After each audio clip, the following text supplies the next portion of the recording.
Hola a todos, bienvenidos a este primer módulo del webinar Observadores de Tenencia Responsable, organizado por la Fundación Abogados por los Animales, APLA, en conjunto y con el financiamiento de la Subsecretaría de Desarrollo Regional y Administrativo, SUBDERE, esto en el marco del programa Mascota Protegida, un programa a nivel nacional sobre tenencia responsable de animales de compañía. Mi nombre es Daniela Pérez, soy abogada e integrante de la fundación que organizó este webinar. Y bueno, para quienes no nos conocen, nuestra fundación nace en el año 2019 como una iniciativa de un grupo de abogados que decidieron unirse para abordar la problemática jurídica y social que aqueja a los animales.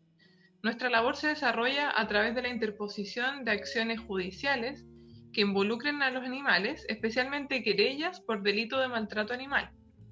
Asimismo, realizamos labores educativas en torno a la legislación que involucra a los animales con la finalidad de poder brindar a la ciudadanía herramientas para protegerlos de manera informada. Bueno, les comentamos que en este webinar se divide en 4 módulos. En el módulo 1 veremos los deberes del tenedor responsable de animales. En el módulo 2 abordaremos el tema de los perros potencialmente peligrosos, los perros comunitarios y gatos ferales. En el módulo 3, los animales de compañía y su relación con la salud, la seguridad pública y el medio ambiente. Y para finalizar, en el módulo 4 hablaremos sobre maltrato animal, abandono y peleas de animales. Les comentamos que para obtener su certificado de asistencia a este webinar deberán asistir a los 4 módulos. Y para efectos de poder saber quiénes asistieron y quiénes no, les pedimos que por favor tengan su nombre y apellido como nombre de usuario para poder reconocerlos. Quienes tengan seudónimos o apodos pueden hacer clic en su nombre como asistentes y luego presionar la opción renombrar. A quienes no les resulte esto o quienes ingresan desde la cuenta de otra persona, pueden escribirnos en el chat su nombre y apellido. Bueno, en el módulo de hoy tendremos como expositores a Augusto Tello, abogado integrante de la Fundación, quien también cuenta con amplia experiencia como profesor. Y también expondrá Camila Saavedra, médica veterinaria diplomada en etología clínica y bienestar animal de la Universidad Mayor, quien es entrenadora profesional de animales. Además, les comentamos que luego de la exposición del tema correspondiente al módulo de hoy, tendremos un tiempo para responder sus preguntas. Entonces, si se fijan en la parte de abajo de su pantalla, aparecerá una opción llamada preguntas y respuestas.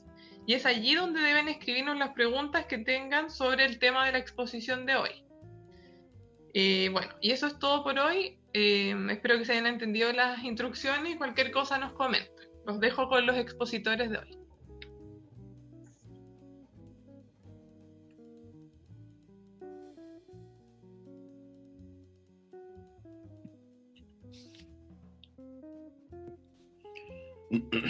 Muy buenas noches a todas las participantes a este primer módulo, esta primera charla sobre deberes del tenedor responsable.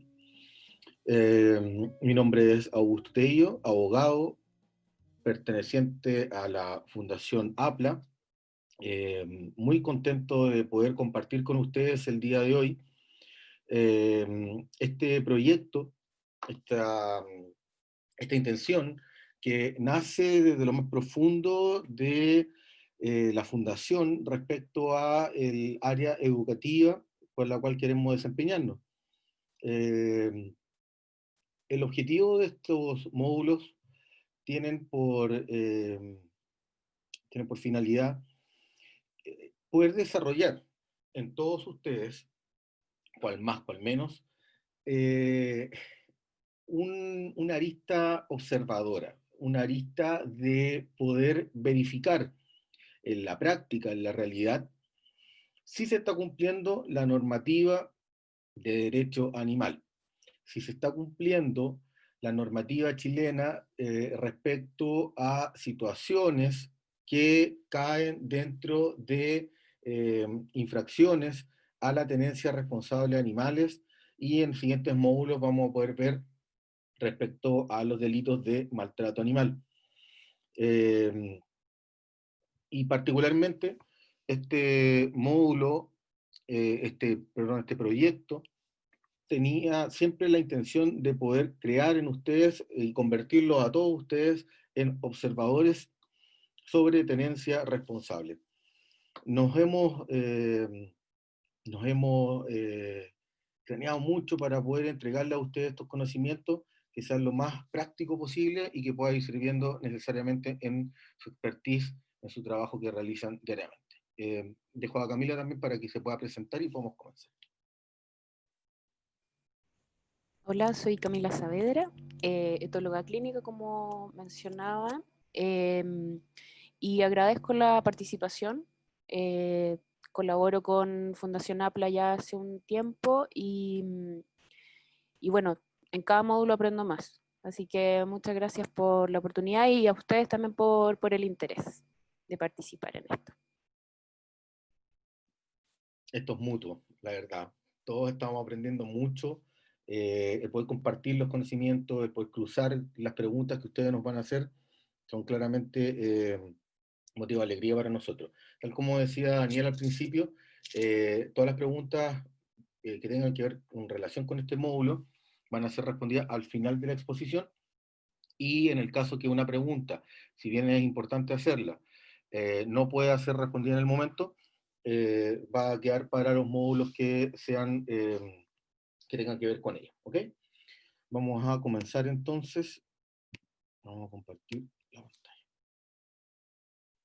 Entonces, vamos a comenzar este módulo 1 llamado Deberes del Tenedor Responsable. Y ¿qué enfoque tiene este módulo? Y todos particularmente. El proyecto tiene el enfoque de poder convertirlo a ustedes en observadores sobre tenencia responsable. Todos hemos escuchado que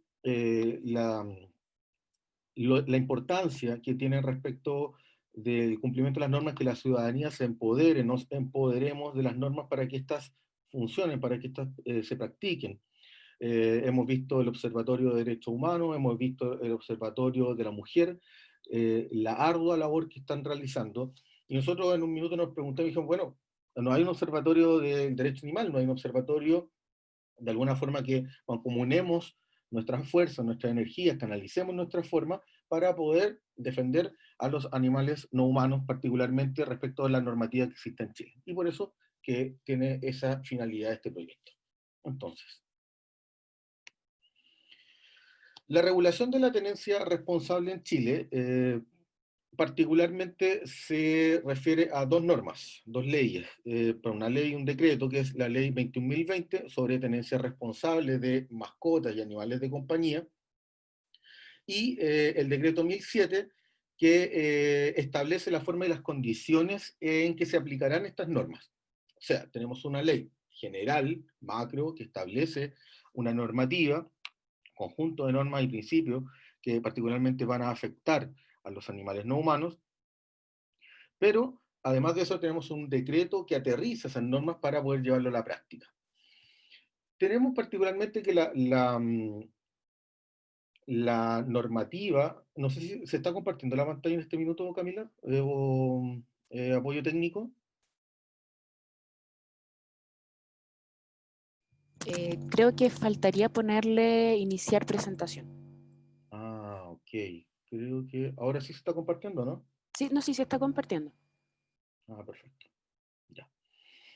Entonces, la ley, particularmente la 21.020, esta norma general, macro, que establece la relación que existe entre los animales no humanos y nosotros, tiene varios objetivos. Este primer objetivo es determinar las obligaciones y los derechos que existen entre los tenedores responsables respecto a sus animales o mascotas, animales de compañía y mascotas.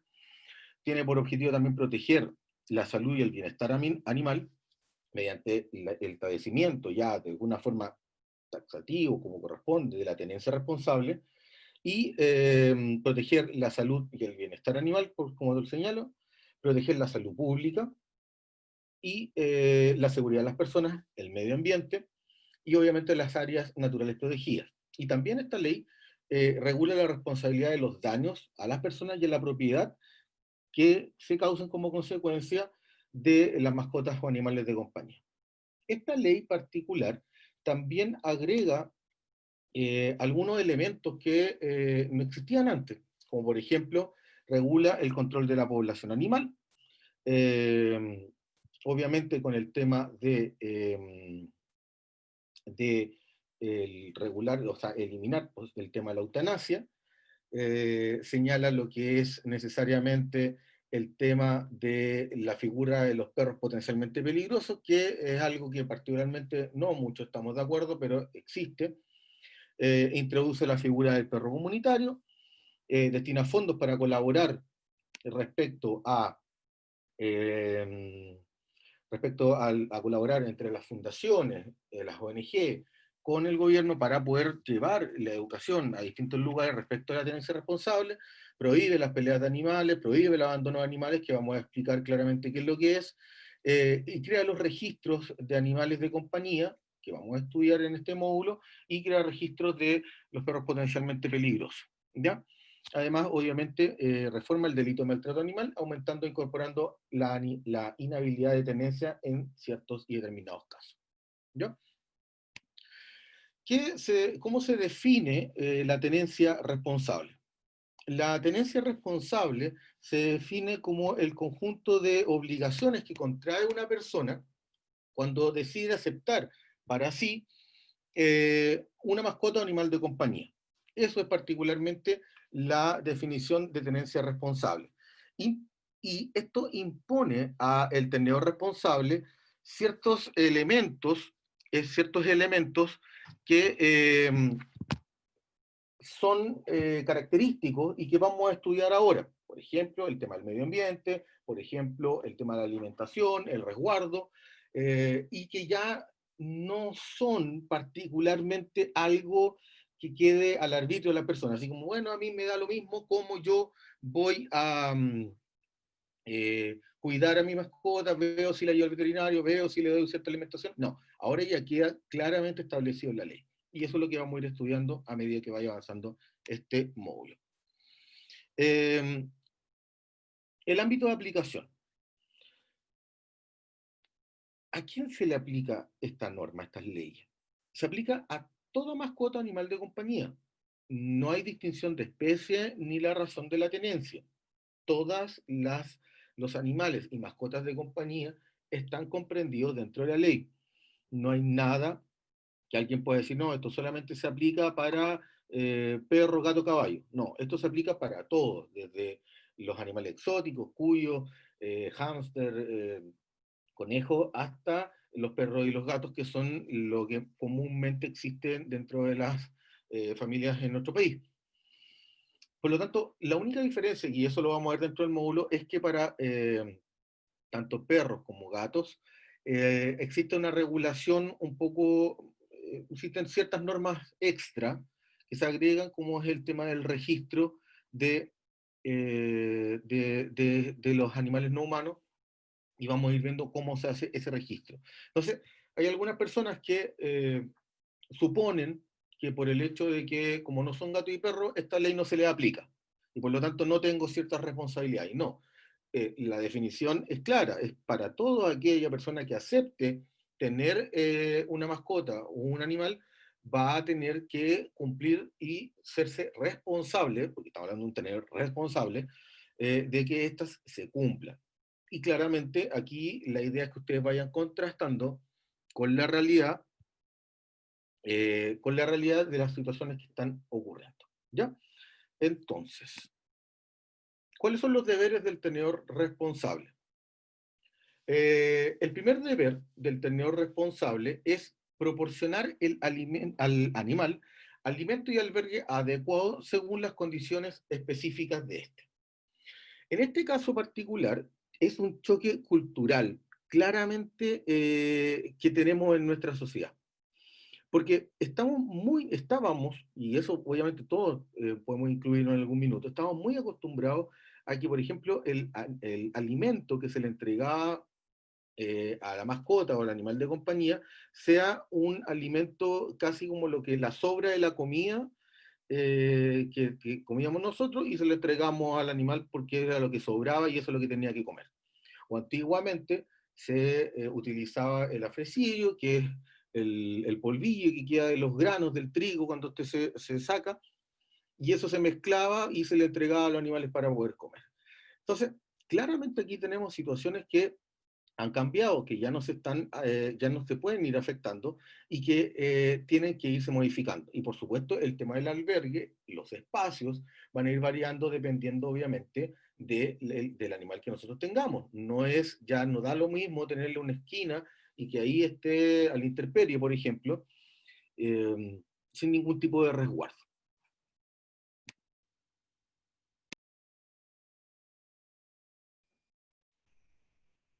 Bueno, en relación a las zonas importantes de nuestros perros, gatos, animales de compañía en general, es importante mantener el agua fresca, ¿ya? La ubicación es súper importante. Ahí como en el dibujo aparece en la zona de refugio, cama, ¿ya? Eh, opuesta al lugar de baño, ¿ya? Y esto es bien importante en particular con los gatos, por ejemplo. La comida y el agua idealmente no debieran estar juntas, ¿ya? Sino que en zonas diferentes. Eh, También las zonas de baño en relación directamente con los gatos, eh, se recomienda que por cantidad de gatos se le sume una caja. Por lo tanto, si por ejemplo tenemos 2 gatos, deberíamos tener en la casa 3 cajas sanitarias. Por lo tanto, y también la ubicación, no vamos a ubicar todas en el mismo lugar, ¿ya? De esta forma podemos manejar también conductualmente a los gatos, satisfaciendo la necesidad de, por ejemplo, en varias ubicaciones de baño, para evitar, por ejemplo, conflictos entre individuos de la misma casa, ¿ya? Bueno, el alimento fresco y adecuado para la etapa del desarrollo y necesidades específicas del animal de compañía. Ya no vamos a darle a un animal de pocos meses un alimento de un animal mucho más grande. Ya los requerimientos nutricionales son diferentes. Eh, También la ubicación lejos del baño, de todo lo que ya les comenté, lugar y alimentos sin excremento ni orina, ¿ya? Lugar de descanso que le entregue protección para el frío, ¿ya? Y calor directo. Con esto me refiero a que, por ejemplo, si durante el día el animal en cuestión tiene alguna zona por ejemplo, está durmiendo o durante el día está fuera de la casa, es importante que tenga refugio del calor directo, de la zona de los rayos solares, ¿ya? No que todo el día tenga sol solamente, ¿ya? Porque ahí evidentemente lo vamos a afectar. Y en relación, por ejemplo, al frío, es importante cubrirlos, por ejemplo, de que tengan paredes, ¿ya? Eh, si bien, por ejemplo, en los animales más pequeños, de edad me refiero, tienden a regular de forma todavía no tan desarrollada la temperatura. Entonces, también eso tenerlo ahí en los puntos a considerar. Siguiente, por favor. Ya. En relación al lugar o refugio, ya ojalá pudiéramos ofrecerle a nuestra mascota animal de compañía estímulos adecuados para expresar conductas propias de la especie, ya como puede ser desde descansar hasta jugar o olfatear, que es súper importante en relación el olfateo, es importantísimo para que exista un cansancio mental, ya, y con esto no solamente perros, gatos, sino que todos los animales. Ya. Ahí puede, ¿no aparece? No me abre el video. Estoy Ya. aquí un pequeño problema con el video, dame un segundo, por favor.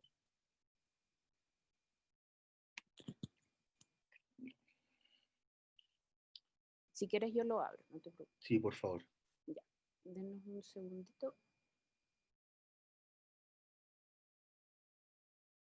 Voy a dejar de compartir pantalla para que lo puedas tirar tú, ¿ya? Dale.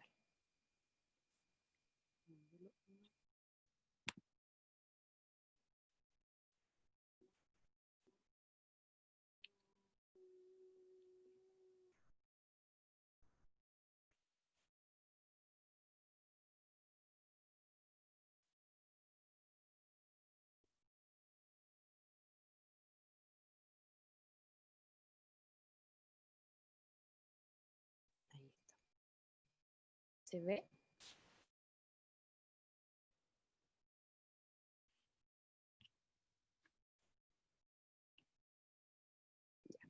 Ahí está el video, en este caso es Lupe, una perrita, ya que ahí está buscando su alimento diario, pellet en su caso, y no es en un plato cualquiera, sino que en una alfombra olfatoria. ¿Ya? Podemos usar esto, podemos usar también cajas de huevo, ¿ya? En lugares en donde no solamente el consumo del alimento es directo, visual, ¿ya? Sino que hay una exploración, hay una búsqueda de alimento. Esto es directamente, aquí estamos estimulando conductas propias de los animales, ¿ya? Y como les decía, sumamente importante para poder generar un cansancio mental de forma respetuosa y de una forma correcta con nuestros animales de compañía. Ahí está, Augusto.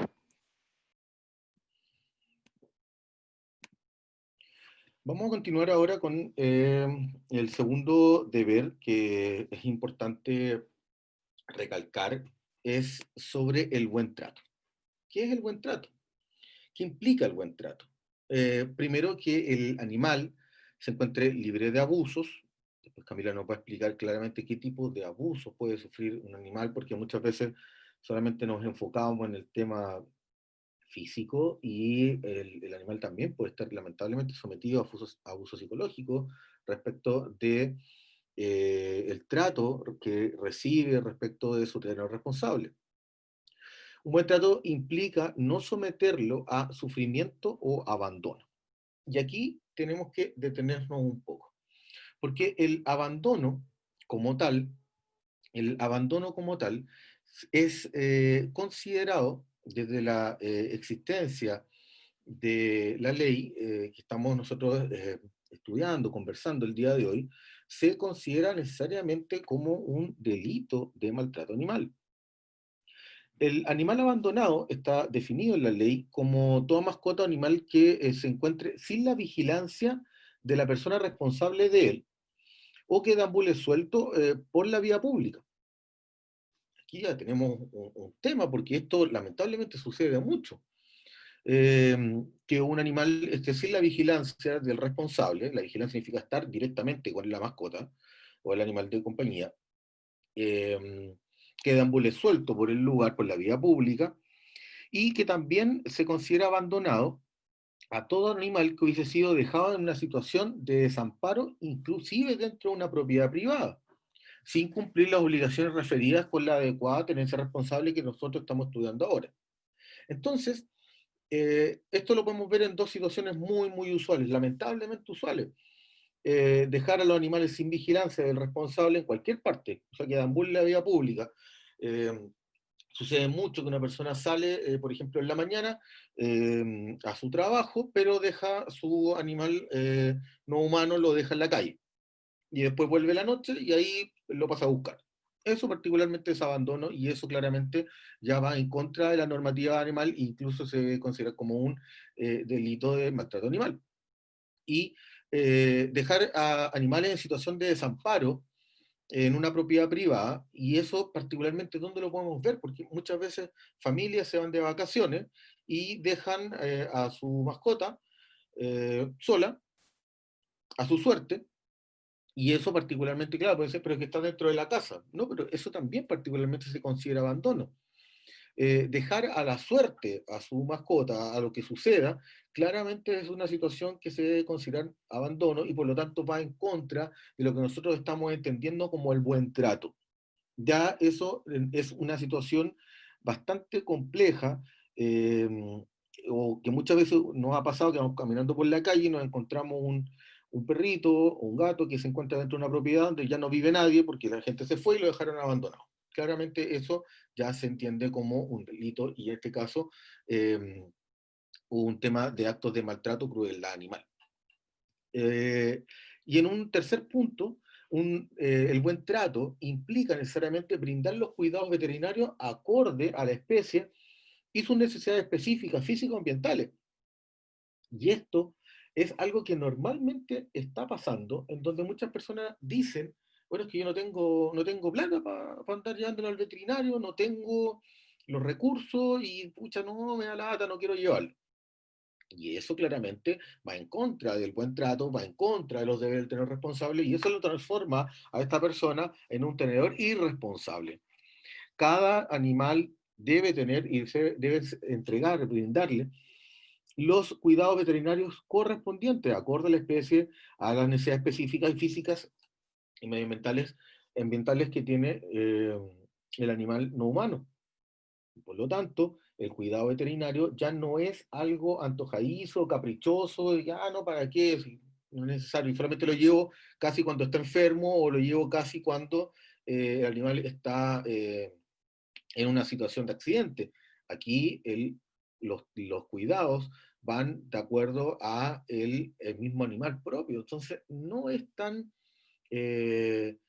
fácil ahora, y la normativa claramente así lo señala, que una persona sea un tenedor responsable a la rápida. Ya no existe esto del tenedor responsable o una persona que se hace cargo de una mascota y después, bueno, si es que la llevo al veterinario y si es que me alcanza la plata, no, tiene una obligación de hacerlo y si no lo cumple, nos vamos a encontrar con una vulneración y después vamos a explicar que es una infracción a la normativa de tenencia responsable y claramente podemos ir viendo que la normativa nos señala que aquí podemos caer en multas de incluso de 1 a 30 unidades tributarias mensuales y incluso en el caso de la reincidencia respecto a ciertos elementos que son infraccionales a las normas que estamos hablando, insisto, esto es una ley.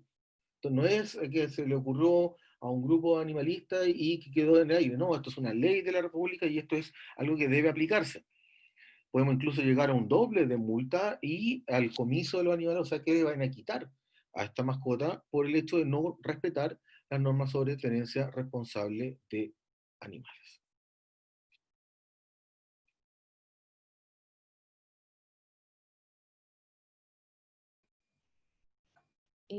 Para nuestros animales de compañía, ya, para que aprendan, no es necesario el uso de castigos, de golpes. Ya hay una actualización en relación a estudios neurocientíficos que habla de que esas formas no son necesarias. ¿Ya? De hecho, el aprendizaje generado o relacionado con emociones agradables va a tener un mejor impacto. ¿Ya? El entrenamiento con refuerzo positivo es sumamente beneficioso, ya no solamente para nuestro animal de compañía, ya que evidentemente vamos a generar y estimular el aprendizaje, ayudando con su bienestar, sino que también con nosotros. Hay un mejor entendimiento, ¿ya? El dolor que puede ser físico, pero también puede ser emocional. Por lo tanto, todo lo que nosotros realicemos, ¿ya? Tengamos un trato adecuado, ¿ya? Va a repercutir en su bienestar. Ojalá el trato sea siempre algo positivo, ¿ya? Porque si es negativo, de todas maneras vamos a afectarlo. Acá les muestro dos videos. El primer caso es un gatito, en que ahí estoy tratando de estimular conductas propias de la especie, ¿ya? Que es trepar.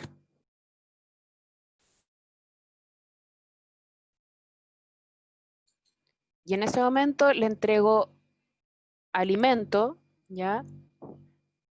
¿Para qué? Para que empiece a estimular conductas propias o incluso de esta misma actividad, comenzar a realizarla sin necesidad de que yo esté interviniendo. De hecho, lo siguió haciendo.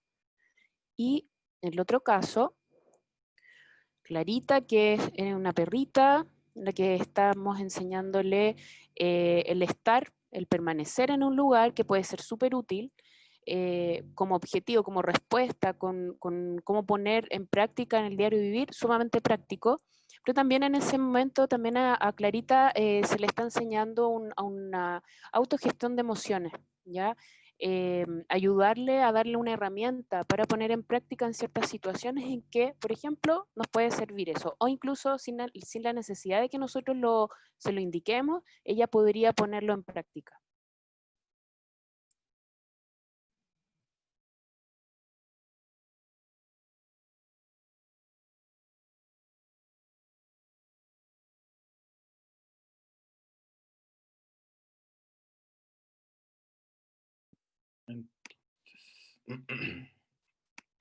Tercer deber.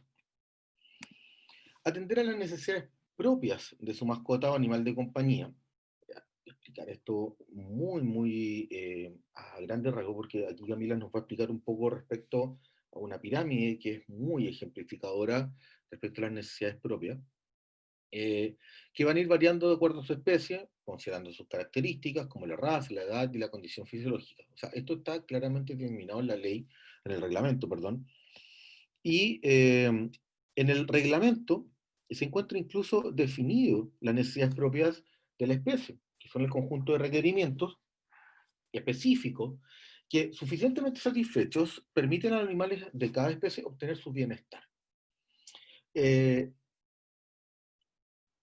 ¿Cómo podemos nosotros satisfacer suficientemente las necesidades propias de nuestros animales no humanos? Es necesariamente poder conocer específicamente, poder darse el tiempo de poder entender qué tenemos a nosotros en nuestra vida.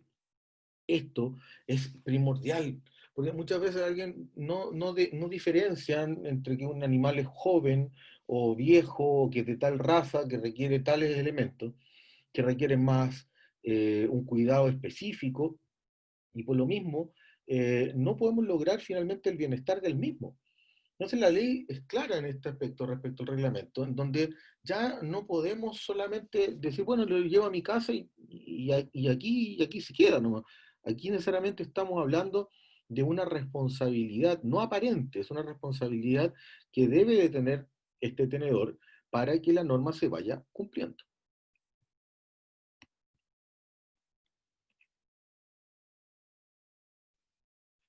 Y ahora, disculpa Camila, ahora respecto a esta situación, vamos a ir viendo lo que Camila nos va a explicar ahora respecto a esta pirámide de las necesidades que ejemplifica claramente, y esta es la parte que nosotros como abogados muchas veces ha sido como demasiado enriquecedora, y que es claramente para que nosotros podamos ir entendiendo cómo se aterriza un poco esto de las necesidades propias del animal.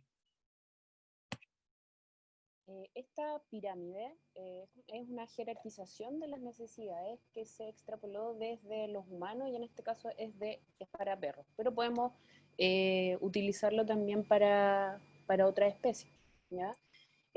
Lo creó Linda Michael, que es máster en psicología, y ella habló que, por ejemplo, jamás puede justificarse el uso del dolor, el miedo o la dominancia con nuestros perros, ¿ya? También un doctor en comportamiento animal que es sumamente conocido, Mark Bekoff, los perros como nosotros necesitan sentirse seguros, en paz y queridos.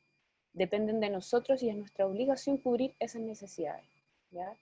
Esto es sumamente importante, y aquí quizás se van a dar cuenta cuando vayamos hablando sobre las necesidades. Por ejemplo, las necesidades biológicas, una nutrición adecuada, que de hecho en la ley se habla de eso, ¿ya? Agua potable, suficiente ejercicio, ¿ya? Entender también que, por ejemplo, si repito, esta pirámide está enfocada en perros, pero también lo podemos utilizar para otras especies, ¿ya? Y en relación a esto está la calidad del sueño, ¿ya? Si tenemos un animal de compañía que no tiene un sueño reparador, que no duerme toda la noche, está alerta, todo lo que podamos enseñarle durante el día, evidentemente en la noche no va a tener el proceso de fijación, ¿ya? Entonces va a ser un aprendizaje a medias, ¿ya? Hasta eso es necesario preocuparse. Por ejemplo, un refugio interior, ¿ya? Una protección, temperatura adecuada. Hay que entender que también el concepto de bienestar animal, es el estado físico y mental de un animal en relación con las condiciones en las que vive, ¿ya? Y muere, ¿ya? Entonces, es súper importante de qué manera nuestros animales están viviendo. Y también la siguiente sería de necesidades emocionales, que es en relación a sentirse seguro, ¿ya? Que tenga amor, ya, confianza. O sea, nosotros no podemos pretender de que nuestros perros, por ejemplo, tengan una buena relación con otros perros, una relación con el medio fuera de la casa, si en la casa de nosotros mismos no está tranquilo, ¿ya? Siempre tiene que partir la relación o cómo nosotros generamos cambios, siempre tienen que partir cómo es su vida en nuestro hogar, ¿ya?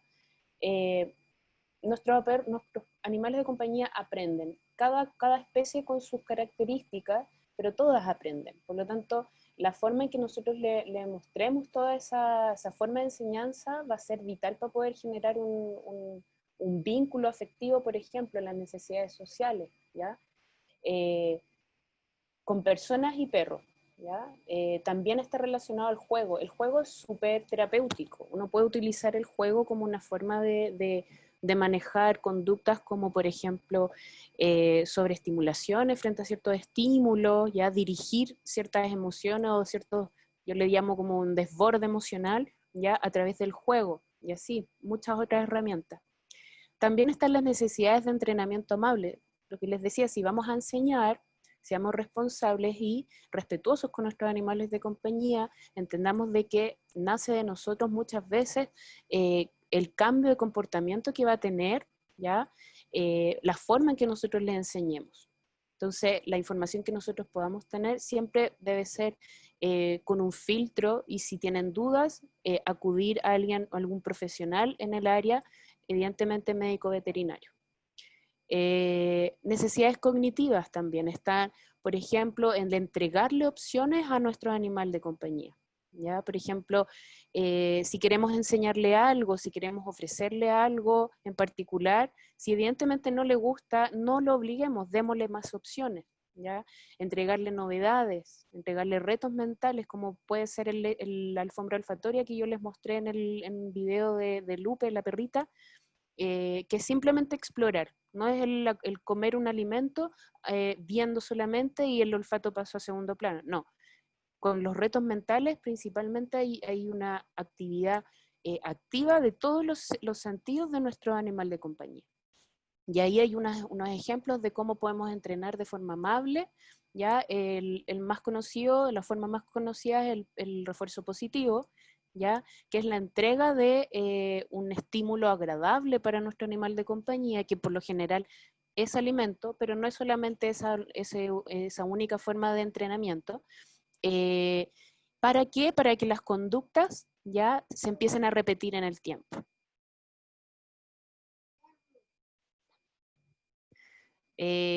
Bueno, ¿qué más aquí? Importante va a ser conocer a nuestro animal de compañía, porque como les decía, ya están muchas las necesidades, está establecido, pero va a depender de cuál especie corresponde, ya, por ejemplo, cómo se comunican nuestros gatos, cómo se comunican nuestros conejos, ya, nuestros perros, cómo es su comportamiento normal. Si no conocemos el comportamiento normal de la especie, ¿cómo nos vamos a dar cuenta de cuándo es una conducta normal? ¿Ya? De esta forma tendremos parámetros referenciales, ¿ya? El afecto hacia nuestros animales de compañía es igual de importante que asegurarles sus cuidados veterinarios. Eso es súper importante. Es importante la forma en que nosotros nos relacionamos con ellos, porque también nosotros les damos una referencia del mundo, ¿ya? Acá tengo un invitado. Y también, bueno, ahí les muestro la imagen de dos perritos que se empiezan a relacionar. Bueno, acá tengo otro cachorro. También la relación entre gatos, ¿ya? Ya, dale tú a gusto. No hay problema. Respecto al, bueno, lo que nos habla Camila, el tema o sea, sin querer entrar en su materia, obviamente, el tema de las necesidades propias del animal claramente deben ser satisfechas desde todos estos puntos de vista. Y eso muchas veces, como hablamos, es un tema cultural, es complejo, porque claro, antiguamente se vivía desde un punto de vista, darle alimento, el que sea, y vemos cómo funciona. Y con esta pirámide es muy, muy claro el hecho de que son muchos las directrices que nos falta a nosotros seguir involucrándonos, creando ciertas situaciones que hacen que esta responsabilidad que toma el tenedor responsable valga la redundancia, sea bastante mayor a la que muchas veces alguien piensa cuando asume esta obligación de tener a cargo un animal no humano. El cuarto deber del tenedor responsable es tomar las medidas necesarias para evitar los daños al medio ambiente, evitando que el animal provoque daños, incluyendo los malos olores y la contaminación ambiental. Y esto es claramente un problema, porque hace 10, 15 años atrás era absolutamente normal que una persona sacara a pasear a su perro, más atrás, 20, 25 años atrás, sacara a pasear a su perro, que el perro defecara en una plaza y las fecas quedaban ahí sin ningún problema, nada, al dueño no le importaba poco porque claramente no había una mayor responsabilidad de cómo la mascota o el animal de Mamá, compañía afecta a el medio ambiente. Y por lo mismo, esta norma viene a darle un cambio a la estructura. En este momento nosotros nos encontramos en situaciones que son bastante complejas. Imagínense, por ejemplo, en el caso de un condominio, en donde el animal se encuentra deambulando en los espacios comunes y ensucia todo el lugar. O que lo he visto lamentablemente en ciertos lugares donde las mascotas al ser territoriales, por ejemplo, perros particularmente, se apropian de ciertos pisos de los edificios. Y eso conlleva muchas veces a los malos olores, la contaminación que se está provocando, porque finalmente el medio ambiente es todo lo que nos rodea. El hecho muchas veces de empezar a traer animales a una propiedad que no tiene los espacios correspondientes, y eso comienza a afectar necesariamente el entorno. Por lo tanto, el tenedor responsable debe tomar todas las medidas necesarias para evitar que esto suceda. Necesariamente tiene que hacerse cargo de que esto no suceda.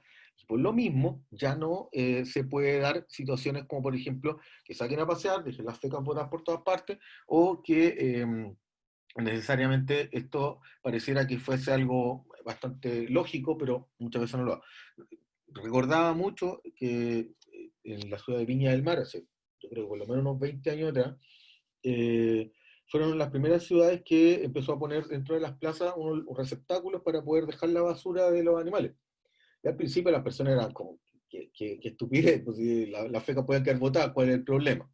Claro, ese era un cambio que no se promovió necesariamente respecto a una ley, sino que una municipalidad, que son técnicamente actualmente las que se encargan de que esto funcione, pero claramente en ese momento muchas personas hacían que esto no es tan importante, ¿no? Y ahora sí, es ley, es un deber, y claramente esto no puede quedar en el aire porque finalmente es una responsabilidad porque afecta el entorno, afecta al medio ambiente, y aquí Camila nos va a empezar a explicar también cómo afecta, por ejemplo, a la fauna silvestre, que son situaciones que claramente ya escapan a la ciudad, y cómo esto, particularmente el tenedor, debe evitar que se provoquen los daños correspondientes, y nosotros como observadores tenemos que estar atentos a que si una situación como esa está ocurriendo, claramente vamos a ver cómo hacer los denuncios correspondientes.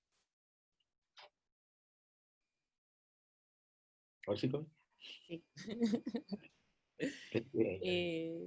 Está muy lindo. Bueno, sí, pasa. Animales que deambulan sin su cuidador, ya que tanto ya hemos comentado, se le expone a situaciones y experiencias que podrían afectar su bienestar, ya como pueden ser ataques o tener peleas con otros animales, ya malos tratos por parte de personas, como también accidentes que les puede costar la vida. Ya es así de importante, porque hay que entender de que las tomas de decisiones también muchas veces pasa por nosotros, ¿ya? Y me refiero a eso, toma de decisiones por parte de nuestros animales de compañía. Entonces, es dejarle mucha responsabilidad a los seres que deberían estar bajo nuestro cuidado. ¿ya? Al estar sin vigilancia, la fauna silvestre del sector también puede verse afectada, como pasa en Juan Fernández y el Picaflor, ¿ya? Y el impacto que ha generado gatos que están bajo, sin cuidado de su tenedor, ¿ya? Como también puede ser la, la destrucción de basura, ¿ya? Que también puede ayudar al crecimiento eh, de algunas plagas incluso, ¿ya? Ratones, ¿ya? También enfrentamientos entre gatos. Hay que recordar que los gatos es una especie que genera vínculos, ¿ya? Y no solamente con alguien o algún individuo, sino que con su espacio, con su territorio, ¿ya?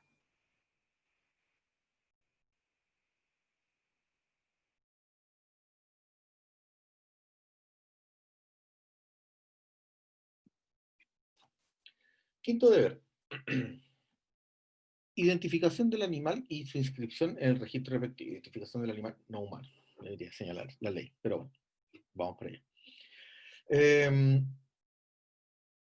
Aquí sí tenemos una pequeña diferencia respecto a que habíamos dicho en un principio de esta exposición, con el hecho de que esta ley era aplicable para todas las mascotas. Sí, es aplicable para todos los animales y mascotas que tenemos.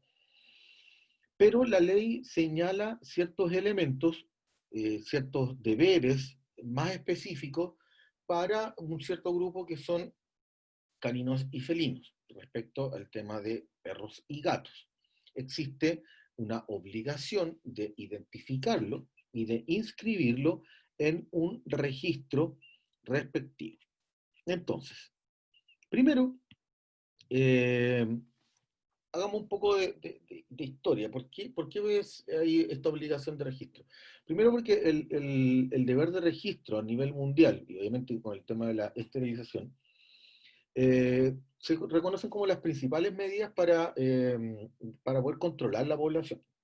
Recuerden que en algunos lugares el control de la población va de la mano con la eutanasia y matar a cuánto animal pillen vagando.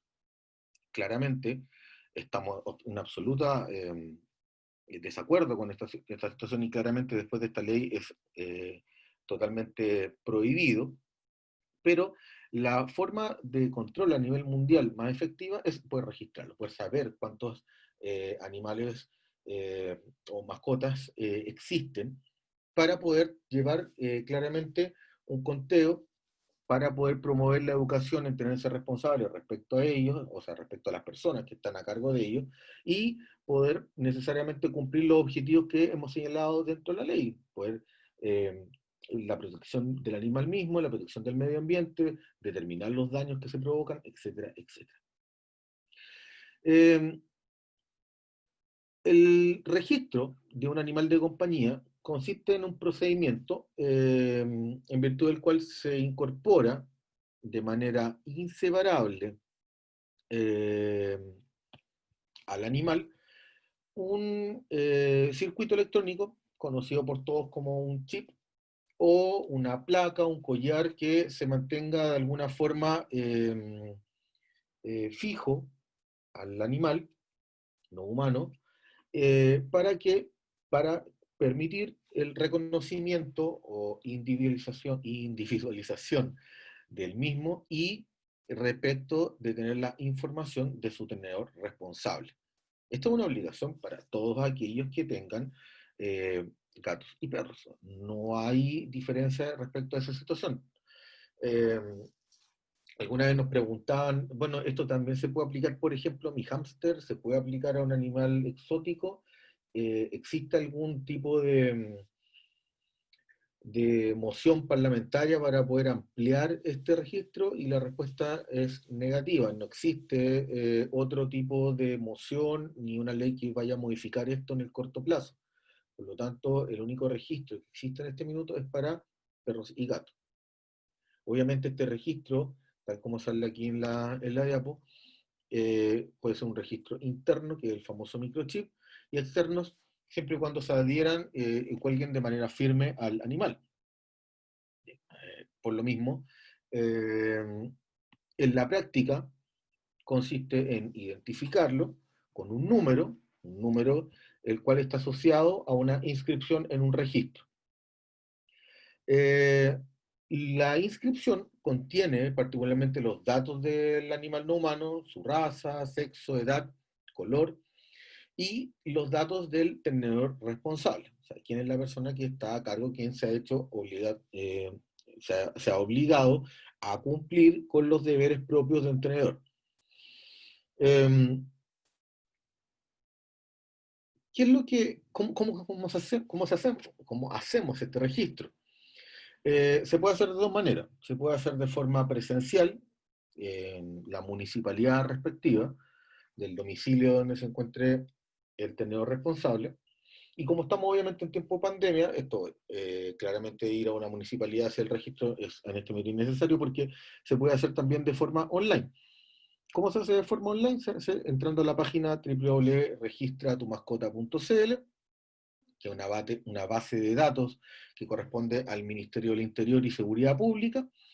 Y una vez que se registre nuestro animal de compañía, se obtiene un certificado, una licencia del Registro Nacional de Mascotas, y que va a ser emitido por la municipalidad respectiva. Y obviamente a usted después le va a llegar un correo electrónico con el registro correspondiente.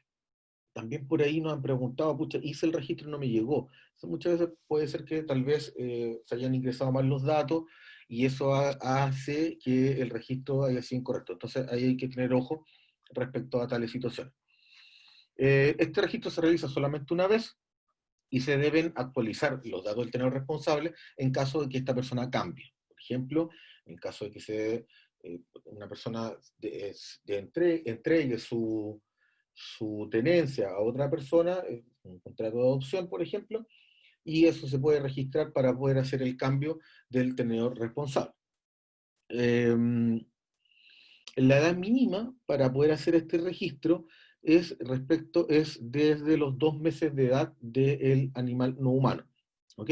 Y por lo mismo, este deber debe ser cumplido dentro de los procedimientos que se encuentran. Entonces, imagínense que una persona no chipea, que es el término coloquial que se utiliza mucho, a su mascota, insisto, perros o gatos, estaría infringiendo necesariamente las normas de tenencia responsable.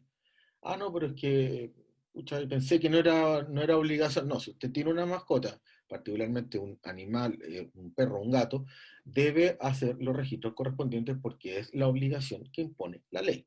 Y eso ya no puede ser pasado en alto. Claramente, cada uno de los elementos que hemos ido conversando durante esta exposición son de responsabilidad del tenedor responsable, porque si no tendríamos a un tenedor irresponsable. ¿Y cuál es, qué, qué rol jugamos nosotros? Bueno, nosotros podemos convertirnos en observadores de lo mismo, podemos ir observando que se cumplan estas normas y por lo tanto que se vaya cumpliendo la normativa nos hace que este derecho de los animales, que parte de un deber del tenedor, se vaya haciendo más fuerte. Este cambio cultural o lo hacemos entre todos o la verdad, esto siempre vamos a tener una figura nebulosa respecto a ciertas situaciones en donde nuestros animales no humanos, perdón, no nuestros, sino que los animales no humanos, se encuentren desguarnecidos, se encuentren disminuidos, se encuentren vulnerados respecto a su propio ser. Recordemos, y nosotros como fundación estamos absolutamente claros con el tema de la sintiencia. Los animales son seres sintientes y el estatuto claramente los trata como bienes muebles, cosas que pueden ser entregados, pueden ser tratados de esa manera. Y por lo mismo, cada uno de estas normativas que estamos hablando van dentro de una perspectiva de que el animal pueda tener una vida que sea respetada y que claramente sea llevada de la mejor manera. Con esta parte ya damos por concluido, bueno, con esta parte de la exposición, damos por concluido esta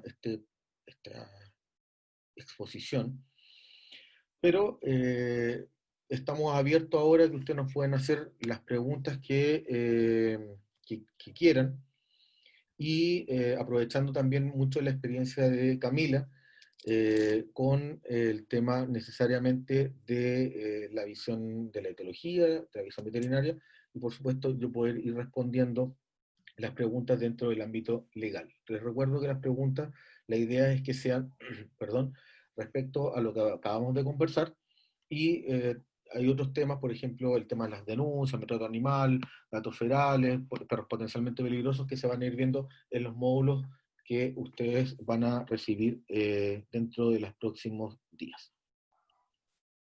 Muchas gracias, Augusto y Camila, por la exposición. Bueno, entonces ahora empezamos con el periodo de las preguntas. La primera es de Amanda Verdejo y nos pregunta que cuál es la idea de generar cansancio mental cuando se habla de la alfombra olfatoria.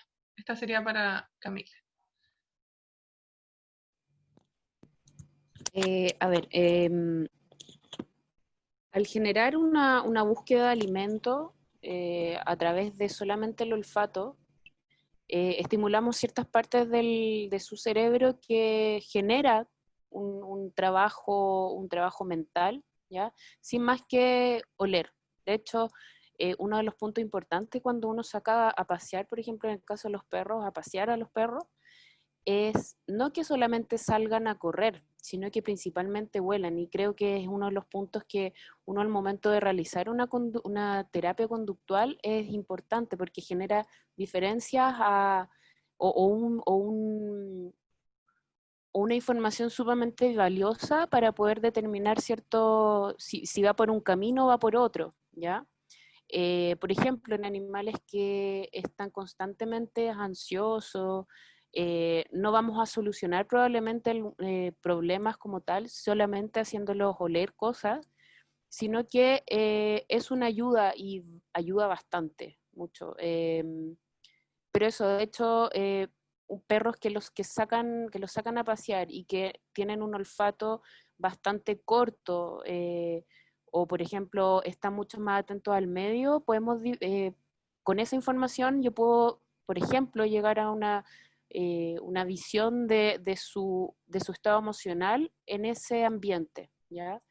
Eh, Idealmente, o sea, todo tipo de estimulación ambiental para nuestros animales de compañía no debiera ser una sobreexplotación de estímulos, sino que algo gradual, y en momentos en que, por ejemplo, nuestros animales de compañía eh, están activos. Por ejemplo, si están durmiendo, no lo vamos a despertar para poder empezar a incluir una rutina de olfato, por ejemplo. No, sino que lo vamos a incorporar en momentos en que están activos, ¿ya?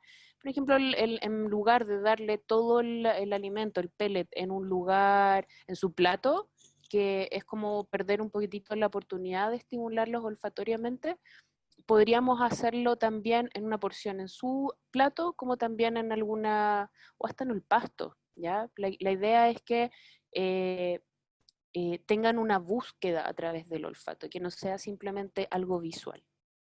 Eso. Pero poder haber resuelto tu pregunta. Gracias, Camila.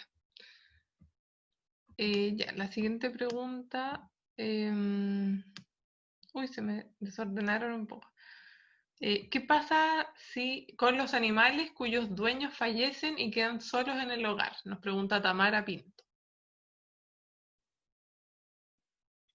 Estas son preguntas de laboratorio, son muy complejas.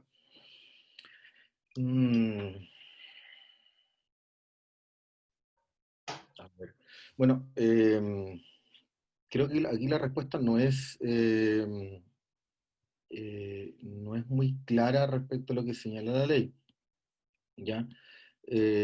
Porque recordemos lamentablemente que los animales son considerados bienes muebles. Entonces, si en el caso puntual usted me diga, bueno, que un bien mueble y por lo tanto puede ser heredable, los herederos se hacen cargo y no se hacen cargo y lo dejan abandonado, podrían caer ellos dentro de un maltrato animal, es muy discutible. pero creo yo que en ese caso puntual podríamos caer dentro de la situación de que si un animal se encuentra dentro de una propiedad, no hay nadie haciéndose cargo. eh, creo yo, creo yo que el tema no está solucionado directamente por la ley. Yo lo que pienso en ese caso es que se podría generar un tema eh, en donde te podría hacer la denuncia correspondiente y poder lograr que poder rescatar ese animal. Pero cómo hacer efectiva la responsabilidad respecto a una persona es un poco complejo, creo yo. Pero sí creo que en ese caso el tema de la mascota, si es que queda sola, podríamos buscar ahí alguna posibilidad de poder hacer fiscalizar por parte de la municipalidad y a través de Carabineros para que, por ejemplo, el animal sea rescatado de ese lugar y, y poder entregarle una vía como corresponde con alguna persona que se haga hogar temporal, por ejemplo, o que se hagan responsables por él hasta una nueva opción. Pero que ahí es donde está lo complejo, porque claramente hay una especie de nebulosa respecto a esa situación con el tema de quién finalmente va a ser el responsable respecto a los hechos o respecto a quién se va a quedar con la mascota. Muchas gracias, Augusto. Ya. Josefina Mondaga nos pregunta ¿a quién o ante quién se realizan las denuncias de tenencia irresponsable, especialmente por perros considerados de razas peligrosas? Eh, Mira, el tema de las razas potencialmente peligrosas lo vamos a ver dentro del módulo siguiente, si me lo recuerdo, creo que el módulo 2, ¿ya? Pero de alguna forma te enmarco dentro de lo que estamos hablando nosotros, son finalmente las municipalidades las que se deben encargar de la fiscalización de las infracciones a las normas de tenencia responsable. Por lo tanto, se puede hacer la denuncia directamente a la municipalidad o a Carabineros, o finalmente te podría hacer la denuncia al juez de policía local, que son finalmente los que van a resolver esta situación. Con el tema de los perros potencialmente peligrosos, no voy a entrar mayormente porque la idea es que puedan tener la información correspondiente respecto a la charla de mañana y de ahí poder hacer las preguntas correspondientes. Pero a nivel macro es lo que te puedo responder por ahora. Súper. Una pregunta para Camila, que nos hace Ángela Camacho. ¿Cuál puede ser un refuerzo positivo para que aprenda algo? Un animal. A ver, la idea del refuerzo positivo es que se empiecen a través de una entrega de algo que para nuestro animal de compañía es agradable, ¿ya? Porque puede ser comida, puede ser un juego, una caricia, ¿ya? Para que esa conducta comience a repetirse en el tiempo, ¿ya?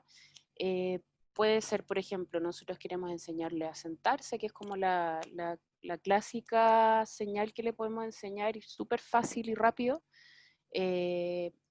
Por ejemplo, empezar a guiarlo para que se siente, y en cuanto se sienta, nosotros entregamos el premio. Y así, empezamos a generar esa constante por unos no les daría más de unos 5 minutos, ¿ya? Y en el caso, por ejemplo, de los gatos, va a ser importante la utilización de alimento, algo que realmente los motive, porque o si no es re poco lo que nos pueden pescar.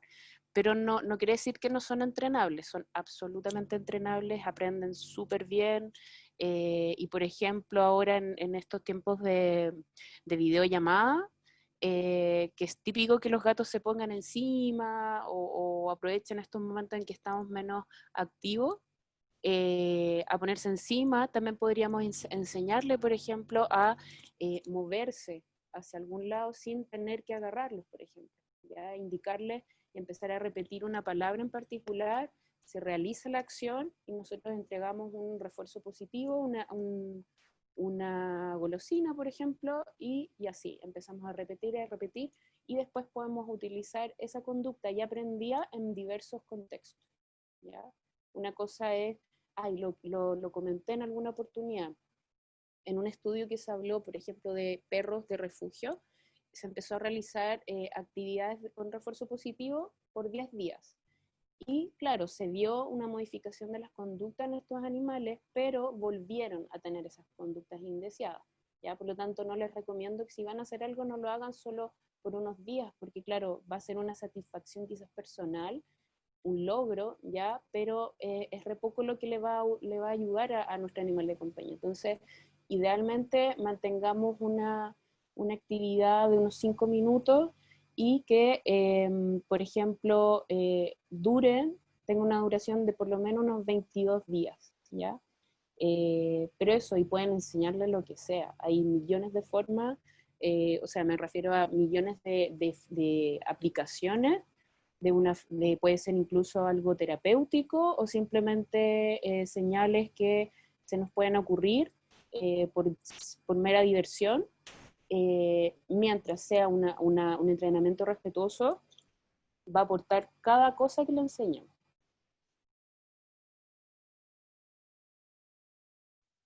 Ya, muchas gracias Camila por la respuesta. Ahora, Aldrimar Fernández nos pregunta cuál es el proceso para hacer el cambio de tenedor responsable. Ya, mira, el cambio de tenedor responsable se debe hacer particularmente a través de un contrato de adopción.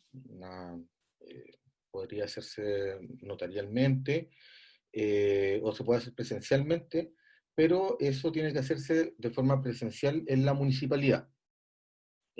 Claramente en estos tiempos es un poco complejo, pero necesariamente hay que hacerlo de esa manera, de forma presencial en la municipalidad, ya sea con el mismo contrato de adopción o si van ambas personas, se deja registro del cambio de tenedor responsable para necesariamente mantener actualizado el registro de aquella persona que se está haciendo cargo de la mascota, de la mascota o animal de compañía. Como que preguntas son más cortas que las de Camila, me doy cuenta. Camila puede hablar más, también son como tan legal. Disculpa si es que no digo más, pero es que tampoco quiero latearlos con algunos elementos. Pero es así. Necesariamente el tema de la municipalidad presencial, usted puede hacer el cambio de tenedor responsable y se hace bastante más efectivo la situación. Súper, muchas gracias. Bueno, aquí hay dos preguntas que pueden tener similar respuesta, así que las voy a hacer juntas. Nicole Tolosa nos dice que encuentra como un poco invasivo colocarle un chip a sus gatos, que si puede haber otra forma de registrarlos, dice ella. Y también nos preguntaban si el registro debe ser con microchip y collar o una de las dos. Entonces, como de lo mismo, para ti, Augusto. O sea, la ley señala que tiene que haber una identificación y nos da opciones, o el microchip o una placa, por lo tanto, y que la placa quede finalmente adherida y que esta no se vaya a salir. Por lo mismo, eh, la respuesta tú escoges cuál de las dos quieres. Si tú sientes que es muy invasivo el chip, lo tendrás que hacer a través de una placa que cuelgue de algún tipo de collar eh, del gatito. O sea, no necesariamente te obligan a tener por ningún motivo las dos. Eh, ¿Cuál es la otra parte de la pregunta, Daniela? Disculpa. No, era lo que estás comentando, una que si era muy invasivo para el gato ponerle el chip, Ah, y si podía ser una de las dos, o collar o microchip. no sé si Camila ahí nos podría explicar un poco si el tema es invasivo, si la mascota va a sentir algún dolor, por ejemplo, cuando le implantan el chip o le va a molestar. Eso creo que es más de tu área, Camila. Eh, claro, o sea, es un elemento, es pequeño, pero por ejemplo, incluso el refuerzo positivo podría ayudarle a los gatos para recibir una intervención como esa. Ya, de hecho, en animales de santuarios, de refugios o incluso en algunos zoológicos, se realizan ciertos trabajos para que esos animales colaboren al momento de alguna intervención como esta, o puede ser incluso el uso de bozal en algunos casos, en algunos perros, la aplicación de vacunas, ya se le puede enseñar. Por eso también quizás pensarlo y ir preparándose con antelación, cosa de que el impacto que puede generar una aguja se le puede generar se le puede asociar y puede terminar siendo un estímulo condicionado a algo agradable. Y es la misma aplicación en base al refuerzo positivo. Se puede hacer y se puede hacer un muy buen trabajo. Muchas gracias a ambos por la respuesta. Otra para ti, Camila, nos dice Ángela Camacho. Bueno, no sé a qué animal se refiere porque no lo especifica, pero dice, un perro, sí. A su perro le enseñó a sentarse y dar la pata, pero no puedo enseñarle a quedarse quieto en un lugar. No sé cómo hacerlo. Mucha paciencia y de a poquito. Mira, es súper importante que nuestras expectativas, mantenerlas bien ahí manejadas, porque a veces cuando las expectativas son un poco altas, tendemos como a sobreexigir a nuestros animales de compañía, ¿ya? Entonces, paso a pasito, por ahí dice. Entonces, cada pequeño esfuerzo que haga, lo vamos a ir premiando, ¿ya? Primero que sea, no sé, pues primero que se eche o como quiera, ahí tienes que ver tú también cómo tu perro prefiere quedarse quieto, quizás le gusta más estar sentado, hay perros que no les gusta echarse, ¿ya? Entonces, generar un aprendizaje de un quieto que puede ser tan útil, ¿ya? Yo preferiría siempre como el perro le acomoda, pero si quieres sí o sí hacerlo echado, lo puedes hacer, pero primero el echado, después vamos premiando cada permanencia y nos vamos alejando, vamos tomando tiempo y distancia. La idea es ir de a poquito alejándonos o simplemente empezar a premiar la permanencia sin nosotros movernos, ¿ya?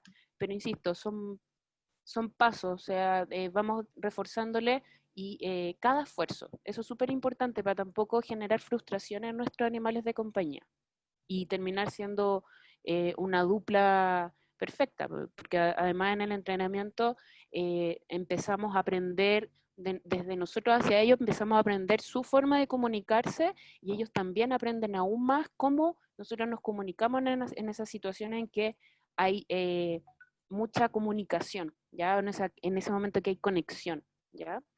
Así que paciencia y tiempo, ¿ya? Pero se puede y se pueden hacer muy buenos trabajos.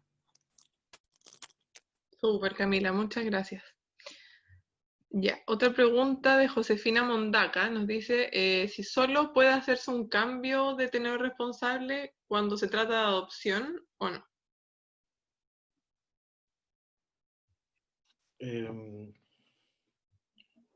Lo ideal sería que el cambio se haga necesariamente por adopción, pero si por ejemplo dentro de una familia, eh, no sé, pasa el padre porque está enfermo y se quiere pasar un hijo que vive con ellos, se podría hacer desde otro proceso, así que creo que no habría problema necesariamente en hacer el cambio del tenor responsable. Lo que sí finalmente, como decíamos un poco antes, es que debe hacerse finalmente de forma presencial en la municipalidad. Ese finalmente es la forma de hacer.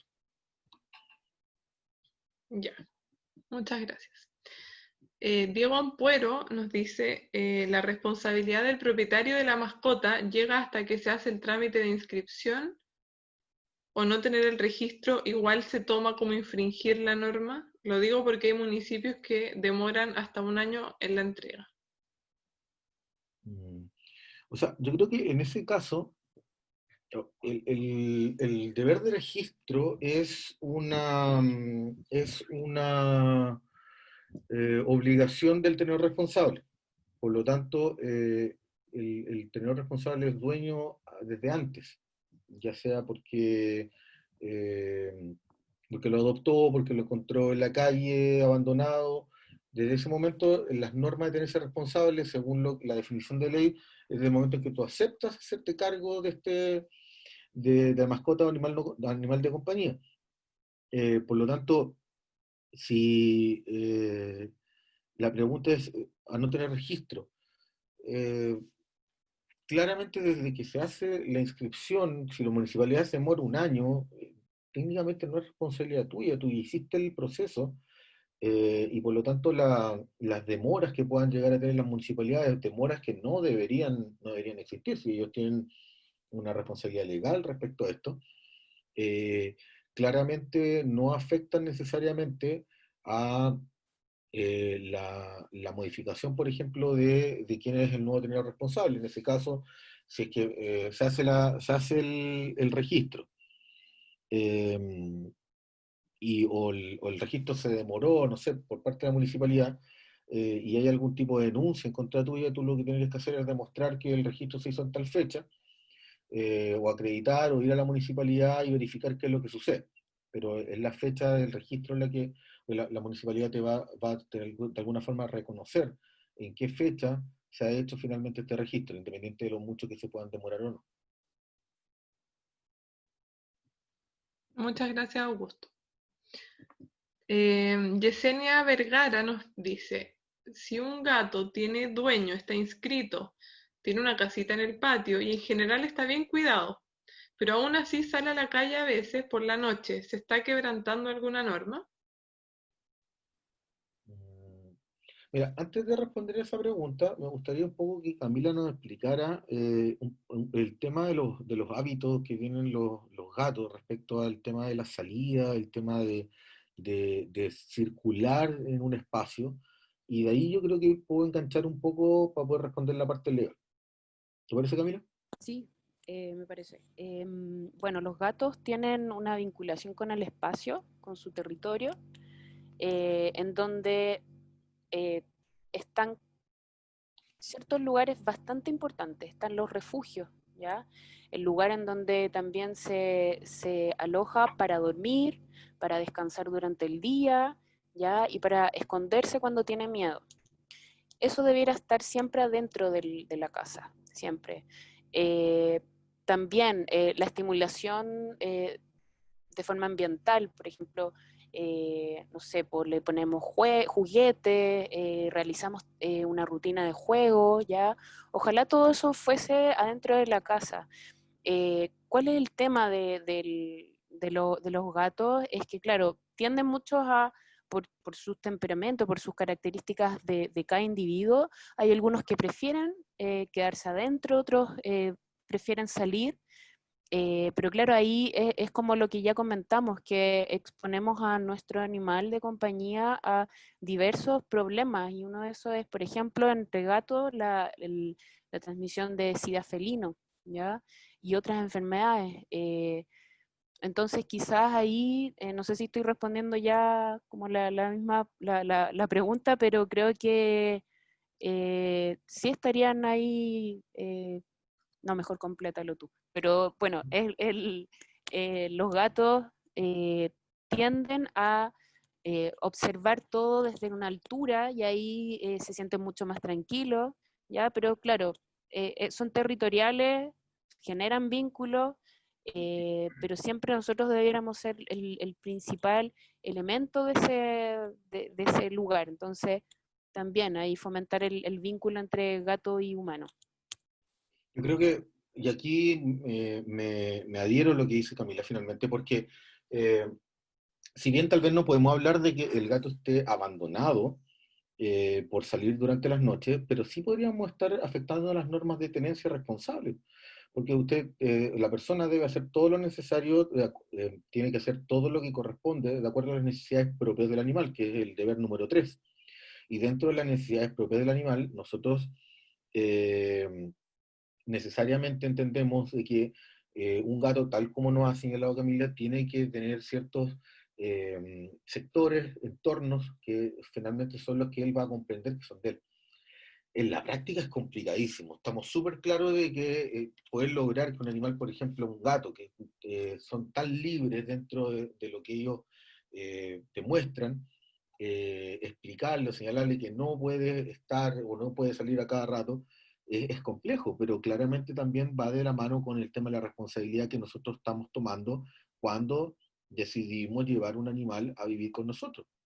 Y entonces, si bien no creo que caiga en el punto de abandono por ningún motivo claramente, sí podríamos caer en una infracción, porque por ejemplo ese gato podría contagiar a otro gato, tal como decía Camila, con algún tipo de enfermedad, podría atacar la flora y fauna silvestre que está en el entorno, no todos viven en ciudades. Entonces ahí donde podríamos tener tal vez un problema respecto a que, claro, uno a veces hace una salidita en la noche, va y vuelve, pero ¿qué es lo que está haciendo? O sea, claramente la pérdida de vigilancia respecto al animal podría caer en que ese animal claramente pueda tener algún tipo de, o sea, pero el tenedor responsable tenga algún tipo de infracción respecto a las normas que estamos conversando.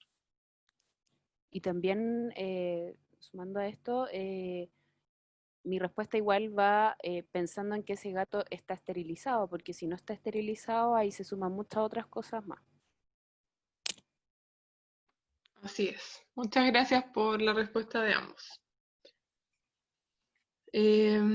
Ya. Piero Cano nos pregunta, o sea, nos dice, uno de los puntos que trató Augusto era estar libres de enfermedad. Y eso también implica no solo si se padece alguna enfermedad orgánica, sino que si tienen algún trastorno conductual, esto debe ser atendido legalmente hablando. Creo que nuevamente podemos complementar, ¿cierto? O sea, podrías tú señalar los tipos de enfermedades que imagino yo que podríamos señalar respecto a un animal y la respuesta viene como de cajón, pero creo que Camila en ese aspecto nos puede ilustrar un poquito más. Los trastornos de conducta afectan directamente al bienestar de nuestros animales de compañía. Entonces, eh, está dentro de una de patología. El bienestar de ese animal evidentemente no está, no es el mejor. ¿Cuándo sí se puede evitar? ¿Ya? Por ejemplo, animales que, por ejemplo, ahora que está esto de que estamos tan cerca y todo el día con nuestro animal de compañía, es probable que, de hecho, ya lo estamos eh, recibiendo muchos colegas, el trastorno de ansiedad por separación. El trastorno de ansiedad por separación es, como les digo, es un trastorno, es una alteración del organismo como normal. Es una alteración del bienestar de nuestros animales de forma ya orgánica. ¿Ya? Entonces, por ejemplo, en esos casos, no les recomiendo que sea un trabajo en base a una modificación de conducta, ya simplemente, sino que, y con eso me refiero a un trabajo de repetición, fomentar independencia cuando nuestro animal no está capacitado, no va a estar como dispuesto, no por un tema de que él no quiera, sino que no es capaz, para poder trabajar en las pequeñas ausencias de nosotros. Entonces, en esos casos, por ejemplo, va a ser necesario y urgente la utilización de psicofármacos, por ejemplo. De hecho, el trabajo sin un psicofármaco cuando hay un trastorno es directamente afectar el bienestar de nuestros animales de compañía. Y ahí nos da un tema eterno como para conversar al respecto. Pero ojalá siempre pudieran ser asesorados por un etólogo o etóloga clínica.